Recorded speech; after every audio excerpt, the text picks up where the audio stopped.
You're listening to Comic Reflections, episode 104. I'm your host, Nicholas Prom.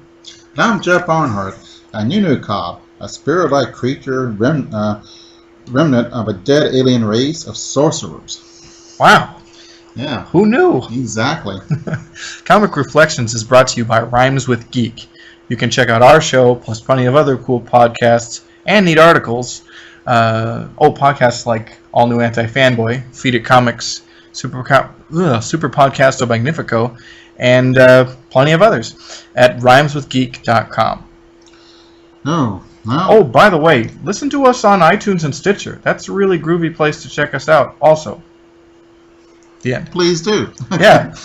All right, we can start off with the worst title ever.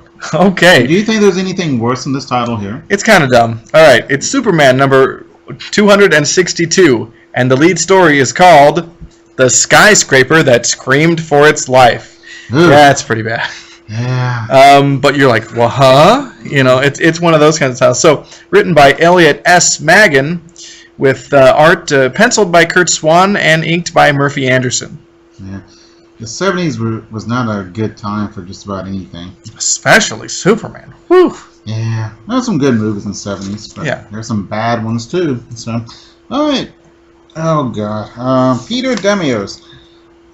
I guess it was titled Onassis. He was a rich Greek guy. Sure. Married Jackie Kennedy. Mm-hmm. And so I guess Greek billionaires was hot back then. Sure. Yeah. Wasn't he like older than her and weird? Yes. And, okay. Right. Okay. So, yeah. Okay. Everyone was kind of shocked. It was a real big deal. So. Well, I think she grew accustomed to living a certain way, living a certain level of opulence, and she made sure that she was going to continue living that way. And I think this is an excuse, it might be true, is that she wanted to be away from people. And you have to have a lot of money to get away from people. You have to hire guards and have big compounds and all this. And I can understand that. No, I'm not going to pass judgment on her. All right, but poor Peter Demios is going to be interviewed by Clark Kent. Yeah. Oh, all right. So Clark Kent's about to come into the building. Demios is outside the building. He's looking at a telescope down there, which is kind of creepy. Yeah. Then a chair comes and attacks Demios and knocks him down. He falls out the window or off the balcony. Yeah. So Superman to the rescue! Yay! Okay. All right. So so Clark comes and comes in the building, and it's all weird and shaking, and people are crying about how it's a weird building. So, all right. So he talks to Demios, and Demios tells his story that he was poor, and he came to America because he did his studies, he got smart, went to America, went to college. I mean, he still lived in a poor neighborhood going to college. Then he became rich, and that's about it. Yeah. Clark Kent, I bet you knew that's right. Right. Has his stupid robot camera who follows him around.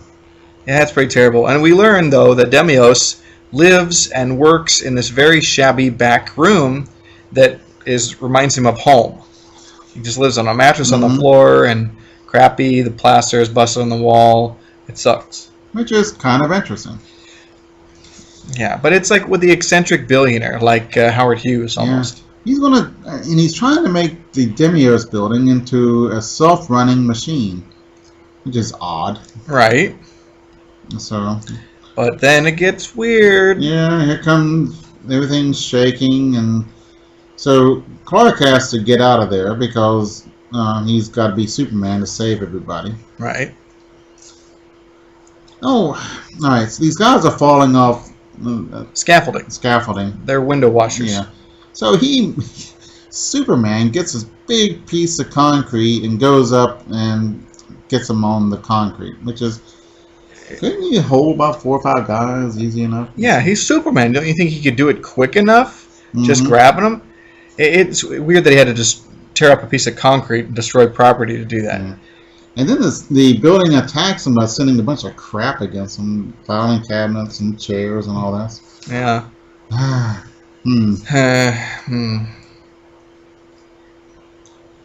Okay. So Superman's trying to figure it out. Nothing's really happening. No one knows. And then Demios gets all crazy,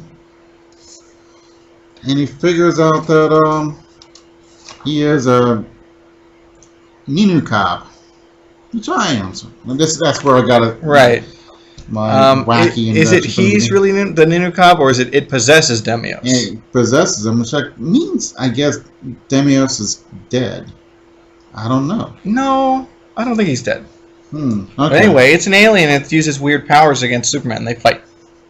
Yeah, I do like DC aliens. They're just goofy. Yeah. So, Ninu Cab is kicking butt, and he's blasting them. He's using this weird beam from his forehead on Superman, and it looks pretty nifty. So, what Superman does, he destroys a building. And that destroys Ninu Cab. Oh, yeah. He was an alien ghost, by the way, and he was possessed. So, weird. And so, Demios decides to change his whole life after this experience.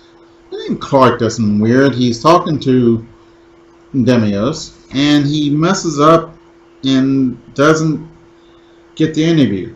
And Demios is mad because he just had this really wonderful monologue, and Clark missed it. So why is Clark being stupid there?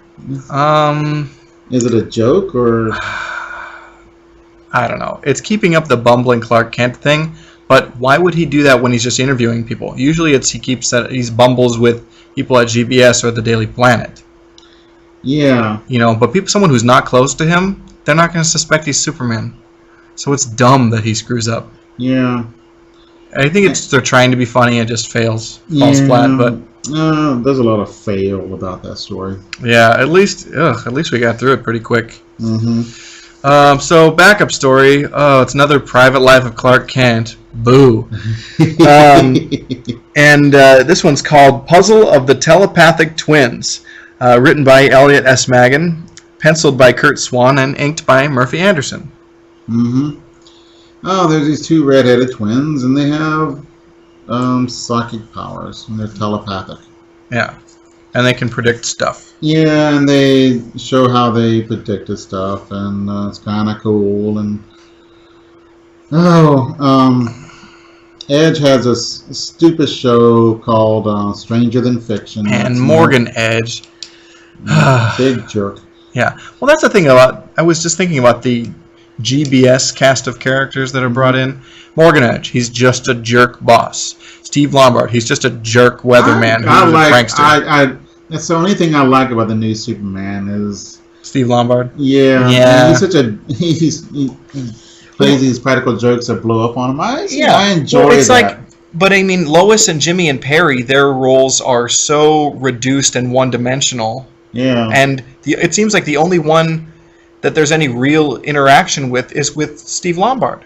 Yeah. Who's just always just messing with Clark. I see Morgan Edge a lot more than Steve, actually, in the last few ones. And he's not that interesting a character. Doesn't he get super evil later on, though? Yeah, he is in league with Darkseid. He's Morgan Edge is, I think, connected to Intergang. And yeah. Yeah. Let's see, Clark meets this comedian, Rudy Hertz, and he's really awful. Yeah. Yikes. Because he's just telling bad jokes. Yeah. Instead of, telling stories with a humorous climax. He looks like a real person, Yeah. I don't know how to explain it, but when they're drawing a real person, it looks different. Right. And I'm sure it's based off of somebody who's just terrible. Maybe somebody who was on the Gong Show. Who knows? 72 was Gong Show? I'm not sure. Or was that a little later? I'm not sure. That was in the 70s. Yeah, I think later on in the 70s. All right, so they're on this show. They're in this auditorium on the campus. It's really old. And Superman or Clark Kent notices that there's a crack in there. So the balcony's going to collapse. Right. And so he says, well, the twins will figure it out. And they don't. It keeps on. And then he says, oh, maybe because the lights are on, they can't see it. So he turns the lights off. And they notice, and they save the day, and the ratings are really high. And Morgan Edge is going to buy a new auditorium and name it after himself. And that's it. Okay. Who cares? Jeez. Yeah. No, those are bad. I mean, I liked when we were reading the Action Comics, and they'd have a backup story with, the Atom or with the Human Target. Something cool. Yeah. And these are just lame. Yeah, they are. Wasn't there? No, that was just Was that it? Yep. So whatever one you're thinking of, it's going to be in one of our next issues. Yes, sir. I thought there was Steve Lombard was in this. Not in this one. Oh, I must have. Okay. So let's move on. Yes, let's do. Please. So this is a slightly better Superman issue. It's Superman number 266, and the lead story is called "Superman Meets the Nightmare Maker." Written by Elliot S. Magan, penciled by Kurt Swan, inked by Murphy Anderson. Yeah, we see the Abominable Snowman, and I thought they were wrong. I looked it up, and they were right. That the Himalayas is in Nepal and Tibet. So the top of Mount Everest is directly between them. That's where the boundary is. Oh, okay. Isn't that kind of cool? Yeah. Oh, so Nepal has the Gurkhas, and they're almost like superheroes. These little guys, and they carry this knife called the kukri, which bends forward. So it's only good for one thing, which is cutting off limbs. Whoa. And it's really good. They're really good soldiers in the Argentinian War, England. The Argentinians found out that Gurkhas were against them, and they just gave up. Wow. Wow. I've met some Nepalese people. They're nice. People from Nepal. Nepalese. I don't know if that's Nepali. I don't know. I don't know if that's how it's supposed to be said. Sure. But they're tough. So, okay. They have cannibal tribes there? I don't think so. No, I was told this by a guy who immigrated to the States from Nepal. He said that they got like a civil war, or they got like rebels who are causing problems, and cannibals. Wow. Yeah. Isn't that wild? Yeah, I remember reading this book and said that cannibalism doesn't exist. I'm sure it might be exaggerated, but I think it exists, and people just... later on, I found out that people just destroyed them. Sure. It's stupid. Oh, goodness. All right, a ghost star hanging in outer space. So, what? Yeah. So this is a big problem, I guess, because it's within the dimensions and all this stuff. So it might destroy our solar system. So he takes care of it, and he finds out. Superman does. Yeah. Thanks. Yeah, the Gurkhas do. With their kukris, they're gonna kick their butt. He goes into it, and he goes to the core, and there's no core, so it's actually a fake ghost star. So, all right. And then there's this jerkwad, Dr. Phoenix. Yeah. Who apparently who has bothered Superman before, I guess. Yeah, evil hippie type dude. So he hates people. This is kind of a confusing story, and I really didn't understand what's going on. Yeah, it's weird. So Dr. Phoenix becomes or is the Abominable Snowman. Mm-hmm.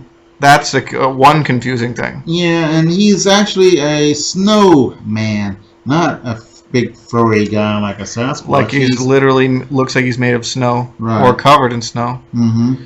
But he looks like a Sasquatch covered in snow. Yeah, but he's cool looking. It's okay. Yeah. And so he's So here comes Clark, and he's pretending to be out of breath. And so he finishes his newscast, and then he goes out with Steve, and Steve says, "Oh, I'll pay for a cab." And Steve was going to go on a date with a girl. Yeah, not just a chick, a goddess. So he got this expensive corsage for her. So then Clark says, "Oh, maybe I misjudged Steve," and his needling of me. So then Steve says, "Stop the cab." He gets out. Clark will pay for it. So he leaves Clark with the cab fare. What a jerk. Yeah. So, but then Clark uses his heat vision to ruin the corsage, and so when Steve gives it to the girl, it's just a pile of rotten goo, and she throws it right in his face. Yay. Good. I like that little exchange there. Yeah. Oh, this is... How sad. Oh, and this is the second one I've seen. I didn't see the... All right. First teen president of the USA. Prez. Yeah. The making of the Prez. Yeah. Oh. Prez ran for a handful of issues, and it's just exactly what you think. It's a humor book about a teenager who becomes president of the United States. Yeah, there was a... Oh, and I cannot think of the name of the movie. But this... they give the right to vote to 16-year-olds or something like that. Okay. And maybe it's 18 because it's made in the late 60s. Uh-huh. And they put acid in the Washington, D.C. reservoir, so Senate becomes befuddled, and so they take over. Oh, man. And Richard Pryor's in it. Really? And the guy's saying, "Don't you read what's in the papers?"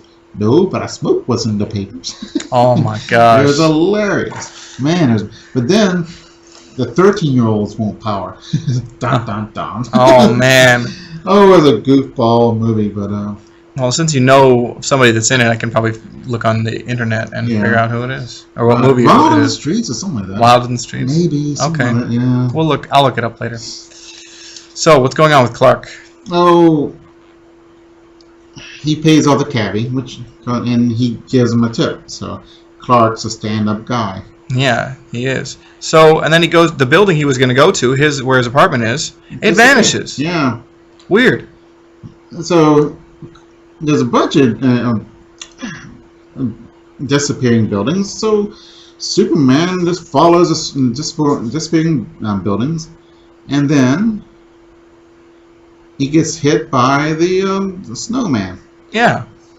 The snowman's kicking butt. Yeah, and every part of Superman that touches a snowman gets all covered in ice and frozen up, and Superman's like not able to move or use that part of his body. All right. Or not very well. Mm-hmm. All right.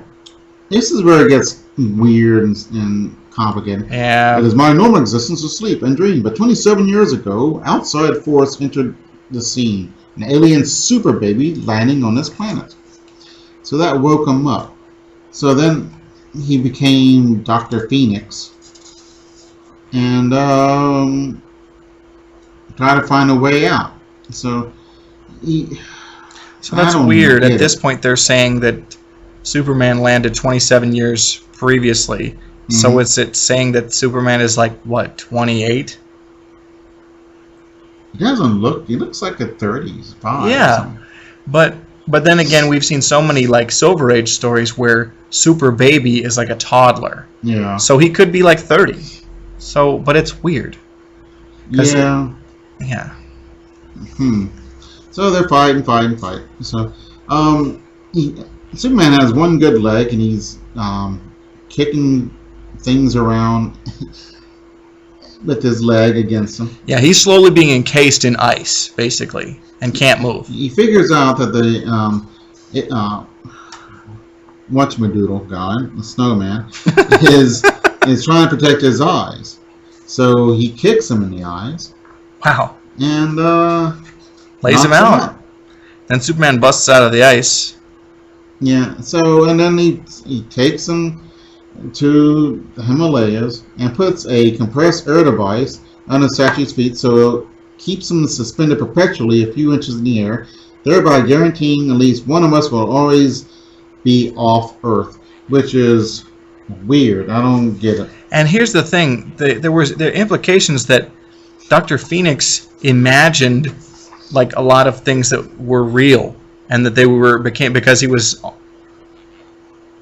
disappearing because he was awake and not asleep. Like he dreamed our reality. Yeah, Jeff not know. Yeah, it sucks. Yeah. So, hey, backup story. And it is The Face on the Falling Star. It's another one of those Fabulous World of Krypton backups, which are...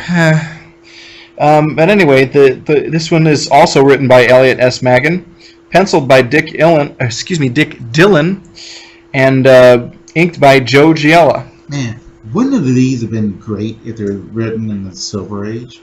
Yes. They would have been fantastic. If these were done in the Weisinger era, they would be great comics. But everything is just kind of ham-fisted and crappy. And boring. Who cares? Yeah. We have a framing thing here. Lisa begins in America. They're in, is it Connecticut? Sure. No, New Hampshire, excuse me. The old man of the mountain, which fell down. Did you know that? No, you know what I'm talking about. The face and the mountain. It's pretty cool, but it fell down. So it's not there anymore. No. So then they talk about that, and then could it be aliens made it? Oh, that's ridiculous. So remember, this is the era of Chariots of the Gods. Yeah. The 70s, So, but anyway. Which is really racist. Man, those Egyptians, they can't build anything. They're Egyptians. They can't build a pyramid. Oh, I never even got that implication. So. Yeah. Or, it's just that the early man was pretty smart. They could do things. Some things they know how to do, and we still don't know how to do it. Sure, some technologies, for lack of a better term, get lost, and we don't know how to. We don't know what Greek fire was. Exactly, that's the example I was going to look.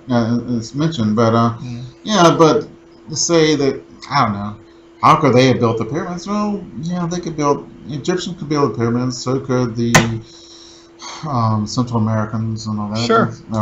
Build their pyramids. But it's also really exciting to think that people from another planet guided them on or whatever. It's cool, but that's... But, I mean, that's science fiction. I mean, we would like to... It would be awesome if it was real, but... Oh, well. So, these two kids in Krypton now are in the... we know they're in Krypton because there's a forest of fire. Okay. Oh, and they don't have Smokey Bear on Krypton, I guess. No. They see a meteor coming down. A meteorite, rather. Yes. And it's obviously some kind of satellite or something. And the girl says, oh, this is made by some creature. So it's not man-made, but whatever. It's alien or something like that. And the boy says, no, it's just a rock. And I said, what are you, stupid? How can you just think it's a rock? Yeah. Right. So, and they see a face in there. So, that's just formed that way naturally. Jeez. Let's see. Can you see what the argument against, the old man on the mountain or whatever? Yeah. They're like, just form, So. So they try. So they decide to take it with them, and they go through the fire. And at night, the fire gets worse. So. I don't know what the device saves them a couple of times. Shows them how to get it go, and they make it through, but they leave the device. And you find out that it's from Earth, the Atlanteans. Oh wow! Yeah. So, and that's that. So, and stupid. Oh well. Yeah, good thing we have more comics. Yeah. God. Sorry, guys. Guys and gals, this is not the greatest. So one more Superman to talk to before we move on. It's Superman number 270, and the lead story is The Viking from Valhalla, written by Elliot S. Magan, penciled by Kurt Swan, inked by Murphy Anderson. Hey, it's our friend Valdemar of the Flame is back. Yeah, kind of cool. So Valdemar wants to visit Superman. Who's his friend? Yay! Yeah. So I like Voldemort. Because I just looking at covers, before we read these Voldemort stories, I thought, okay, this is an interesting addition to Superman's rogues gallery. Oh, he's not at all. Yeah. He's just a kind of a fish out of water guy. Right. And he comes to Metropolis and has adventures. And he misadventures. Yeah. And he jumps down and destroys the pavement. Mm-hmm. And the cops are trying to give him a ticket. Right. He flew here on that giant eagle, too. Mm-hmm. That's important. Yeah. Wow, Smash Up Derby advertisement. I've seen these. They were fun. Cool. And they had little parts that would break off and you smash them together. Cool. Well, that's what kids did. They smashed their toys together. Yeah. When I was a kid in the 80s, I remember Hot Wheels, they came out with a version where, like the side fender of a car, when they had an impact, it would flip around and look like it had damage. And these when they were metal cars. Oh, man, they were awesome. They were so cool. I wanted those so bad when I was a kid. No, eBay awaits you. I don't need them now. I mean, come on. Yes, you do. No. That's all right. Okay, so here comes Steve Lombard, and we see Lois Lane. Steve wants to invite Lois to go see the Grateful Dead. Goodness gracious, Steve, a deadhead? No way. Yeah, that's the Deadhead sticker on a Cadillac. No song. It's one of the. I've never heard that. I don't know what that song is. I can't. I forgot who sang it, so I just remembered it. So, but it was a big song. So. Oh, okay. But anyway, yeah, it's weird that he's trying to get a date with Lois to take her to the Grateful Dead concert. Yeah, but Lois says, I already got a date with Clark, so, oh, nice. Which was a lie, and then he made a date with her, but... Mm-hmm. Yeah, Clark likes Lois, right? Well, yeah. Yeah, I guess he does. It is weird. We know Lois likes Superman, and finds Clark goofy, but wonders if Clark is Superman. Yeah. What does Superman think? He saves her all the time, so he must like her. Yeah. It doesn't matter what Clark thinks. Superman cares about everyone, though, Jimmy. Yeah. But I don't know. He saves Lois more than anybody else. Except Jimmy, though. Yeah, man. Even I'd probably skip a Grateful Dead concert just so I wouldn't have to go with Steve Lombard. Yeah. And I like the Grateful Dead a lot. I appreciate them. I'm not a big fan, but they're good music and all that. But anyway, so Voldemort shows up at the Daily Planet or the WGBS building, and he climbs the cables in the elevator to get to the top of the building or whatever, or the inside, and runs right into Steve and Lois. Right. And Superman comes and he notices that the Voldemort came with a big, huge. Is it? He has a flaming falcon. sword. He has a huge golden falcon. Oh, falcon, right? And it's attacking a plane. Yeah. Plane's kind of flying kind of low. Yeah, but he's trying to get away from the bird, I guess. Oh, right. So they try to save the plane. They save it. And Voldemort is not feeling well. Right. It's all the pollution and all that stuff. Right. And then he sees people getting on a bus, and he thinks it's a dragon eating people. Right. So then he's got to go and he tries to fight the bus, and Superman's got to fight him now. Mm-hmm. Yeah, it's a big battle. Yeah. And Voldemort sees all these horse cops and mounted police, and he thinks they're evil soldiers. Or knights or something. Yeah. Or something like uniformed servants of oppression. Oh boy. And that's what a Viking would say, yeah. So he's trying, he tries to kill them, but Superman gets in front of his knife. Sword, rather. Mm-hmm. And it's they fight. So Superman takes him up into outer space. Yeah. And he starts feeling better because outer space is better atmosphere. Alright, so he puts him in the oxygen tent. At the hospital. Yeah. And Voldemort's feeling much better. Mm-hmm. Yeah. Oh, Clark wants to go with Lois again. She gives him the brush off. Yeah. So this was, I guess, kind of an anti-pollution story, but it's so roundabout. Mm-hmm. Well, at least it wasn't huge in it, but oh well. Yeah, man. Here's another Prez. House ad. Yeah. Yeah. I mean, it didn't last. Didn't really take off, but we also have a really cool house ad for a House of Mystery. And I think this is... Oh, it's one of those Treasury editions, and those are huge. Yeah. Oh, and the Prez thing is it true, Mr. President? You're meeting the Revolutionary General in a fight to the death? Yes, he has the guts. Yeah. Well. I think I read the issue of Prez that I read. He met Dracula, so... Yeah! All right. Private Life of Clark Kent, which I liked. Yeah, this one's not too bad because it's going to Smallville. Pete Ross is in it. There's something really cool in the splash panel I really like. The title of the story is written in fence post, in the fence post of... Or, excuse me, the words in the title are made out of picket fence. It's very Will Eisner-esque. Yeah, and again, I can't go home again, and again is open like a gate. Yeah, I like it. Done. Yeah, so and yes, the whole thing is built as a home. The whole splash panel, yeah. No, it's great. Yes, it's called I Can't Go Home Again, written by Elliot S. Magan, and penciled and inked by Murphy Anderson. Yeah, so Clark's going back to Smallville. Pete Ross is going to destroy his home because Pete Ross thinks that there's some kind of...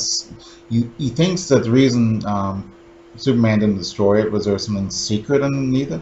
So if he pays over it, it's going to be safe. Right. And Pete Ross is the only person who knows that Clark is Superman. At this time. Yeah, at this time. Mm-hmm.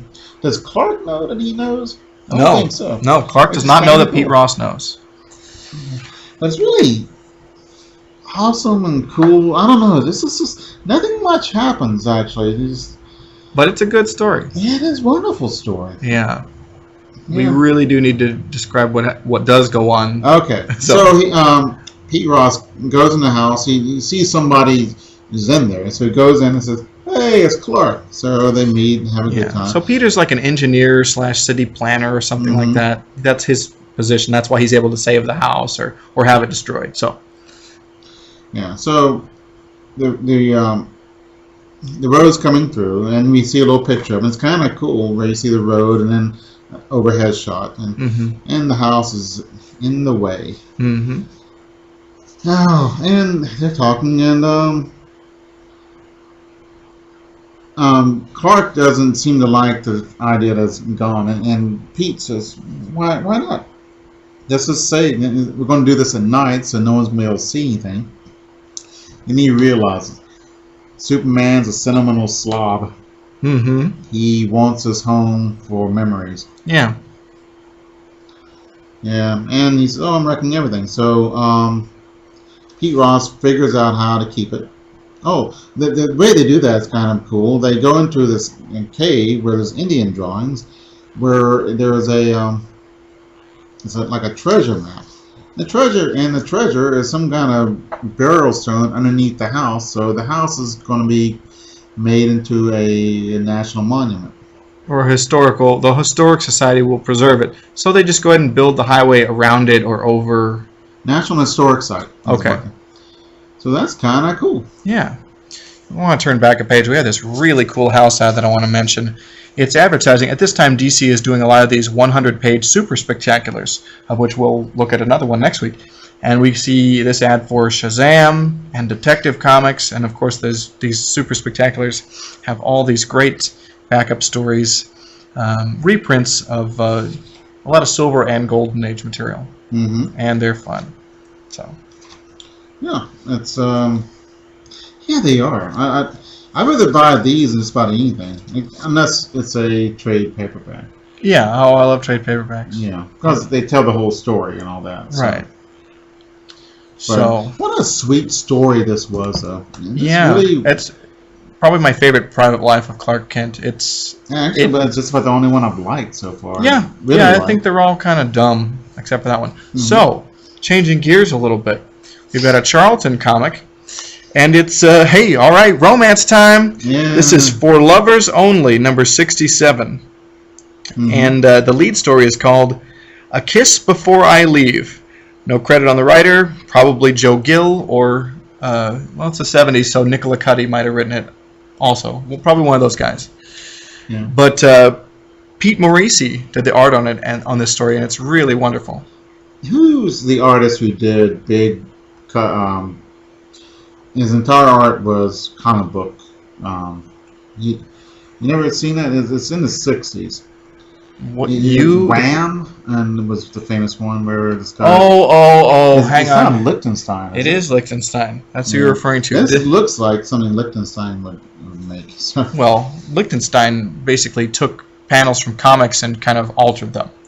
I've always wanted. I was going to make an art show, and I was going to really make a Silver Age Superman or Jimmy Olsen really big. It'd be just great. Sure. So, I'll show them all. Yeah. All right. We see. So Pete Morisi, of course, who did Peter Cannon Thunderbolts. Mm-hmm. Okay, we got Chad is driving a truck. He almost gets in a wreck. Melody helps him out, and Chad wakes up in the hospital, and there's Melody. She's a nurse, and she's cute, and he's handsome. He gets fired because he got in a wreck, but the truck's brakes were bad. And truck is really drawn cool. Yeah. So Melody gets her dad to say, "Hey, can Pete's, or is it, what's the guy's name? Chad. Chad. Can Chad stay with us for a while?" And so he builds a nice relationship with her and her father, and the dad gets him a job. Yeah. That's about it. And they fall in love. Yeah. He was gonna leave, but then he got a job from the dad, and yeah. It's very basic drawing and very simple, but it's kind of effective. Yeah, I mean, nice shadows. And yeah, and Morisi was working really heavily from photographs in this, and that really adds this this level of realism to his stuff, and it's really terrific. Yeah.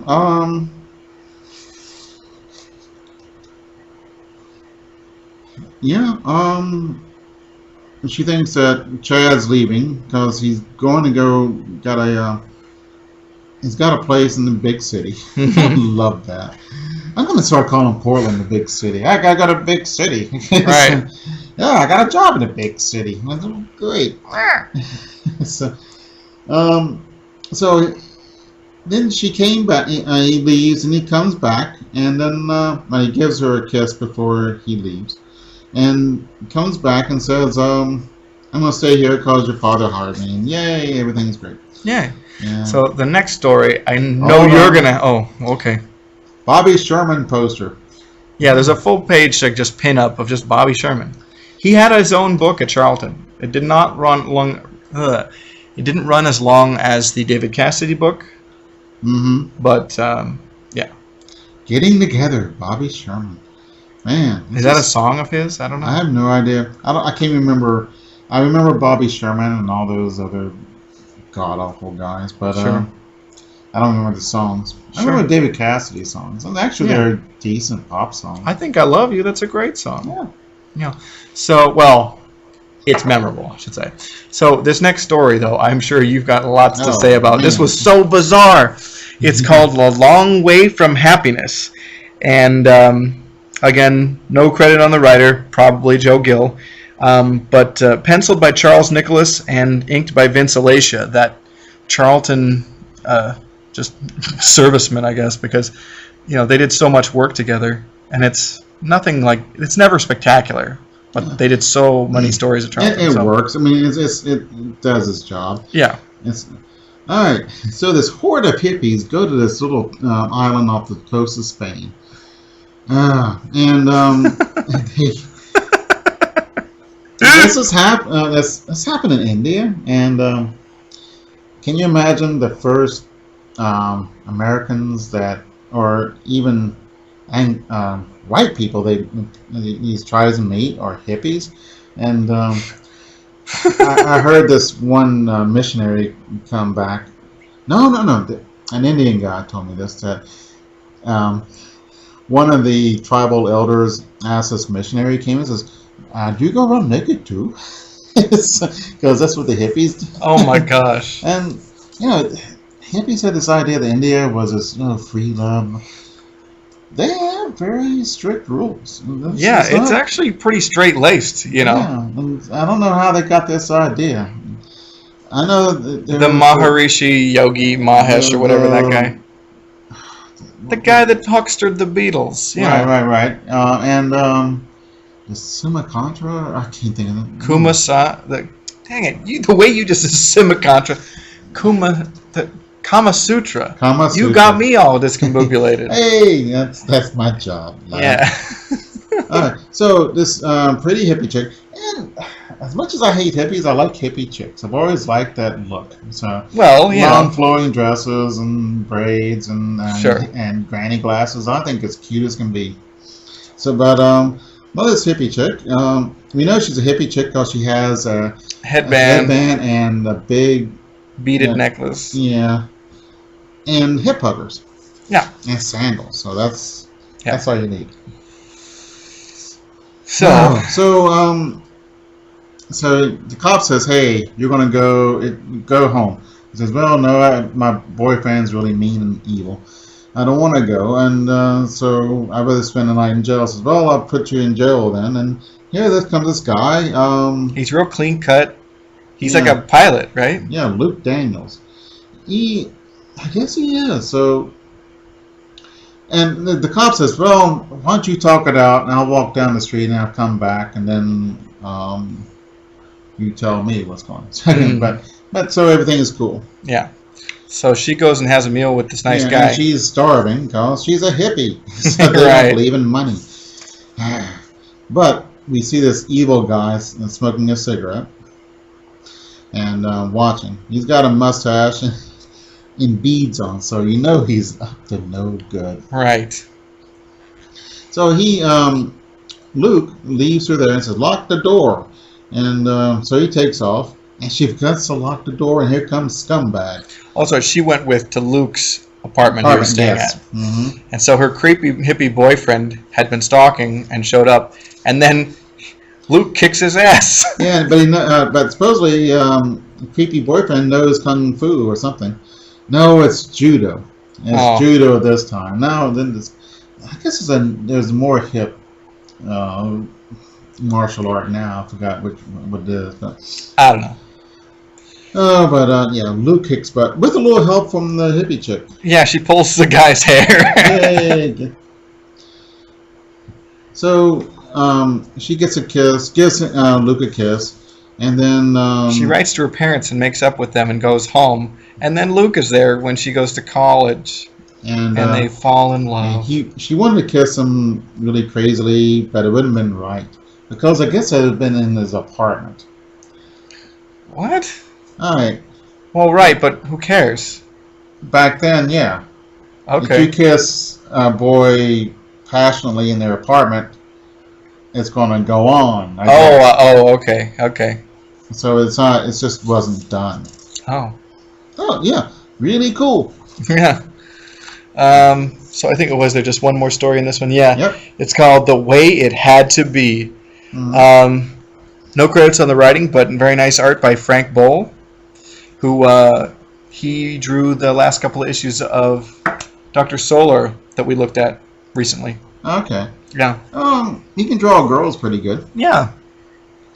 All right. This one's wild too. Oh man. All right. We got a Four Eyes girl here who's going to be a librarian or something. I always thought the librarian look was really cool. And, yeah. I work in libraries. Well, plus we remember Barbara Gordon. Indeed. Batgirl.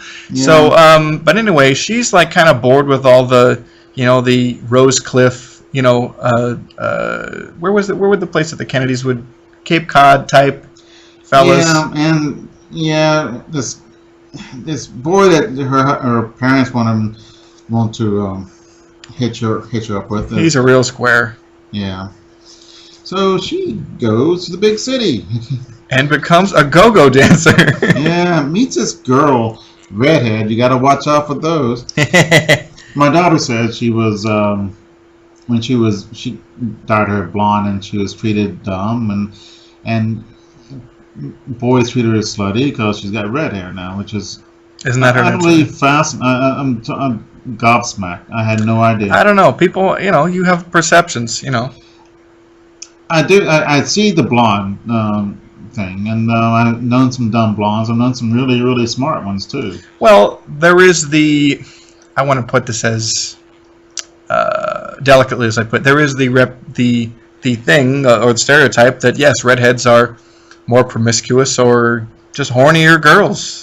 Well, I thought the thing was a fiery, and then they'll punch you out. Well, maybe I don't know. Something that you don't do right. That's what I thought. They're brash and all that stuff, but not brassy.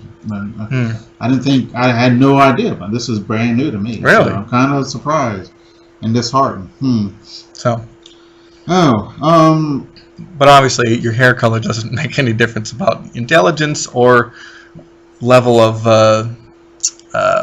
licentiousness. Right. Mm-hmm. The girl here is a brunette, but she meets a redhead who's licentious, and she dances at the Go-Go Club. Mm-hmm. Yeah. What an interesting phenomenon, go-go dancers. Yeah. Actually, I prefer that to the strip clubs. Sure. And I don't know. Well, actually, I don't go to strip clubs, so I don't know. I haven't I had to go for a bachelor party. Oh, they just put a gun to your head. What am I going to do? Say no? Right. I'm just kidding with you. Yeah. I don't enjoy the thing. So I did when I was 18. It's not my scene because I have an analogy for this that it's just so. It's not safe for work. The next thing I'm going to say is not safe for work. It's like Chris Rock said this. It's like, don't take your clothes off and don't fuck me. Right. Okay? Mm-hmm. And that's my whole point. I'm not going to go and pay for that when it's just a big tease. Right. So. Okay. Man, the F word on our show. I know. That's a first. Mm-hmm. Let's make it. And a last. Yeah. Okay. But you were on this tangent, and I was like, how do I get out of it? Well, we'll wrap it up. Okay. All right. So, she meets this guy at the go-go place who runs a boat, and she falls in love with him, and now she became good at cleaning fish and washing dishes, and so she's gonna work on the boat, and the end. Yeah, so she falls in love with a nice guy. So I want to take a look at this. There's a house ad here for all of Charlton's romance titles, and there's like a dozen different romance titles. Romantic story, cover girl romances, time for love, love diary, love and romance, teen confessions, secret romance, just married, I love you, for lovers only, sweethearts, strike a loving note, and teenage love. Here's the thing. At this time, there's two other companies that have like 2 to 3 romance books apiece, Marvel and DC, and that's it. And then Charlton has a dozen romance books. Yeah. I don't know. There must Career Girl Romances is a terrific book, especially the Silver Age stuff. Mm-hmm. Because every story is a woman who's like, a go-getter, a bit, in the working world, and she gives up her career for her man. Yeah. It's hilarious. Mm-hmm. Although that's happening a lot because work sucks. Well, yeah. I know. Doing housework sucks too, but work sucks more. Yeah. But okay, what do we have for next week? Yeah, let's talk about that. All right. When the unliving strike. Yes, we have S.H.I.E.L.D. #1, and yeah, well, it's reprints from Strange Tales, but okay. But yeah. Man, that looks cool. Yeah. I love S.H.I.E.L.D. equipment. Oh yeah, no, that's gonna be a fun one. Oh man. It's a Silver Surfer, Worlds Without End, and he looks sad. Surprise. Yeah. No, yeah, Silver Surfer #6 we have. Ooh, Dagar the Invincible. Yes, #4. Spoilers, he does catch up with Scorpio in this issue. Vengeance, Sweet Vengeance. That's a great name. Yeah. Great title.